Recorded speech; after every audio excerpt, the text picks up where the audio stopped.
Hey Squishies! Welcome back to another vlog. This is Dirty Pair episode 9. Don't remember the title on this one, but it's the one that has a lot of like Western and also a bit of Mad Max in it. Pretty good episode. Not, mind-blowing, but good, solid episode. I liked the whole conceit of Kay and Yuri tricking the two rival gangs into thinking that they were enemies, so that they would then hire them, and they could spy on both of them. That was a clever way of doing things. Reminds me a little bit of a Slayer's next episode, where it was actually the other way around. The rival gangs hired two separate groups of the main characters without the main characters realizing that that was who the rival gangs had hired, and it got convoluted and silly. But regardless, there's a lot in Dirty Pair that reminds me of the Slayers. I think the Slayers probably drew a great deal on Dirty Pair, especially I think Kay had a profound influence on the character of Lena. But that's kind of and actually there's a lot of Yuri and Sylvia. But that's for a different video essay something. Getting back to this episode. It's interesting to me that kind of the two rival gangs had sort of split the world between them as near as we could tell, and were fighting over this revolutionary new fuel source because that could easily set off a chain reaction that would destroy the world. Because I feel like there's a little bit of like Cold War in there, which fits the time period. This is kind of the end of the Cold War, is around when this was made, like just a few years before the end of the Cold War. And so you have the two rival gangs, which is, let's face it, essentially what the US and USSR amounted to. The way in which they fought the Cold War was, Cold War. It was clandestine. It was a lot of manipulating other countries into doing stuff. A lot of indirect conflict, a lot of sneaking around and spying and stealing and,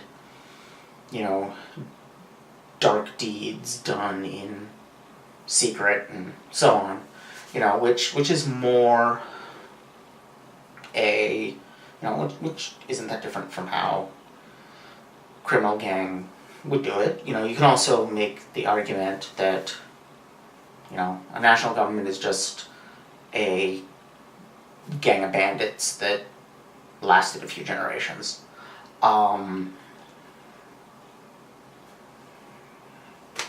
Regardless, I think there's a little playing with that, with the,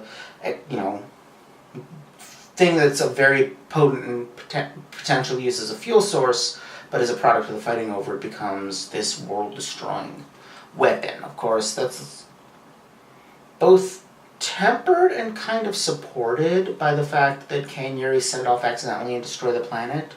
Of course, part of that is just because that's kind of how Dirty Pair episodes end, with Kay and Yuri inadvertently setting off disaster. I think an entire planet is on the high end of disaster, though it's kind of hard to tell if there actually was any settlement of the planet beyond that one little town, or if there was anyone there other than those two gangs. But regardless, the accidental thing does kind of make me think of, apparently there's been quite a few times that, now that documents from the Cold War are starting to be declassified, we're learning that there were quite a few times where we came really close to nuclear annihilation by accident. Glitches or human error that led one side or the other to believe they were under attack and nearly retaliated, except some, person in the chain of command noticed and went, hang on, let's make sure this is really happening first. Which is, that would not have been good. It wouldn't be quite as disastrous as what Kay and Yuri did to Planet Plastone, but pretty bad. But mostly, the fun of this episode is just seeing Kay and Yuri playing at being the bounty hunters. I love the bit where Kay reenacts the scene from Fistful of Dollars with the, gets shot, appears to be dead, but is actually wearing a bulletproof vest. I think that was Fistful of Dollars. Pretty sure that was Fistful of Dollars. I've never actually seen that movie. I know it because Marty McFly sees that scene in Back to the Future 2 and then reenacts it in Back to the Future 3. I actually haven't watched that many westerns at all. It's never been a genre that's really appealed to me that much, though I've watched a couple that I thought were pretty good. I think I've only ever seen 3. And I think they were all in the same film class in college. The Searchers, Shane, and The Wild Bunch. And Shane was really good. The other 2 were alright, I guess. But yeah, it's just never been a genre that's interested me that much. Don't know, can't really say why. But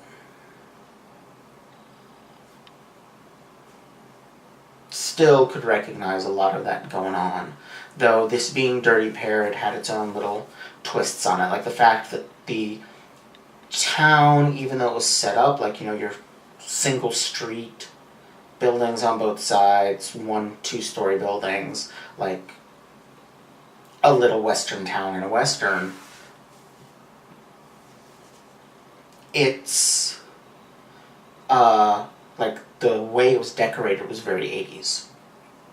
Pastels and little lights on the signs, and all of that was much more 80s style. Then there was the yakisoba stand, which is very Japanese, of course.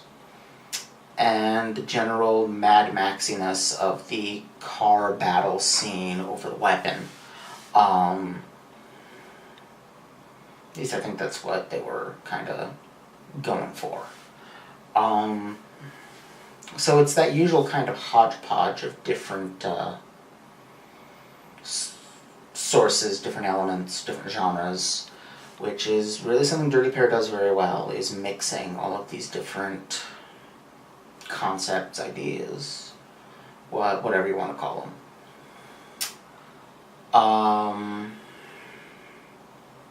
I don't know that I have much else to say about this one. It was an episode. It was decent. It wasn't something that really jumped out at me as being either really cool or really interesting or even really bad that would give me something to talk about. It was just kind of a solid episode that happened. So I guess that's about all I got. And I'll see y'all next time. Bye.